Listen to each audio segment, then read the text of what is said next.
اے کملی میں لپٹنے والے، رات کو قیام کیا کرو مگر تھوڑی سی رات، یعنی نصف رات یا اس سے کچھ کم قیام کرو یا کچھ زیادہ، اور قرآن کو اچھی طرح ٹھہر ٹھہر کر پڑھا کرو۔ ہم ان قریب تم پر ایک بھاری فرمان نازل کریں گے، کچھ شک نہیں کہ رات کا اٹھنا نفس کو سخت پامال کرتا ہے، اور اس وقت ذکر بھی خوب درست ہوتا ہے۔ دن کے وقت تو تمہیں اور بہت سے شغل ہوتے ہیں، تو اپنے پروردگار کے نام کا ذکر کرو اور ہر طرف سے بے تعلق ہو کر اسی کی طرف متوجہ ہو جاؤ۔ وہی مشرق اور مغرب کا مالک ہے، اس کے سوا کوئی معبود نہیں، تو اسی کو اپنا کارساز بناؤ۔ اور جو دل آزار باتیں یہ لوگ کہتے ہیں ان کو سہتے رہو، اور خوبصورتی سے ان سے کنارہ کش رہو، اور مجھے ان جھٹلانے والوں سے جو دولت مند ہیں سمجھ لینے دو، اور ان کو تھوڑی سی مہلت دے دو۔ کچھ شک نہیں کہ ہمارے پاس بیڑیاں ہیں اور بڑی زبردست آگ ہے، اور گلے میں اٹکنے والا کھانا ہے،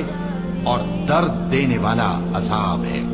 جس دن زمین اور پہاڑ کانپنے لگیں اور پہاڑ ایسے بھربھرے ہو جائیں گے جیسے ریت کے ٹیلے، اے اہل مکہ، جس طرح ہم نے فرعون کے پاس موسیٰ کو پیغمبر بنا کر بھیجا تھا، اسی طرح تمہارے پاس بھی محمد صلی اللہ علیہ وآلہ وسلم ایک رسول بھیجے ہیں جو تمہارے مقابلے میں گواہ ہوں گے۔ سو فرعون نے ہمارے پیغمبر کا کہا نہ مانا، تو ہم نے اس کو بڑے دردناک انداز سے پکڑ لیا۔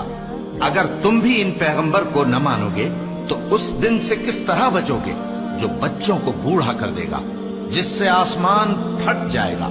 یہ اس کا وعدہ پورا ہو کر رہے گا۔ یہ قرآن تو نصیحت ہے، سو جو چاہے اپنے پروردگار تک پہنچنے کا راستہ اختیار کر لے۔ تمہارا پروردگار خوب جانتا ہے کہ تم اور تمہارے ساتھ کے لوگ کبھی 2/3 رات کے قریب اور کبھی آدھی رات اور کبھی تہائی رات قیام کیا کرتے ہو،